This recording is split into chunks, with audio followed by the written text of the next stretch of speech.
भारतीय वक्त के मुताबिक बिल्कुल समझ लीजिए सुबह ही सुबह लगभग 7:45 बजे करीब खबर यह है कि ईरान ने जवाबी कार्रवाई करी है।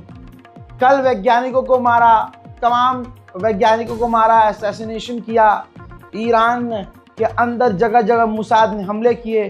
वो तमाम चीज़ें जो हुई उसके बाद ईरान ने कुछ बदला यूँ लिया कि सुबह 3 से 4 मिसाइलें दागी हैं और उन 3 से 4 मिसाइलों में मैं अगर पुष्टि करूंगा तो अभी एक मिसाइल गिरने की खबर है। हो सकता है इससे ज़्यादा भी मिसाइलें गिरी हों क्योंकि तबाही के मंजर इजराइल से ज़्यादा आ रहे हैं। ईरान ने जो इजराइल पर सुबह मिसाइलें दागी हैं, यह है मंजर।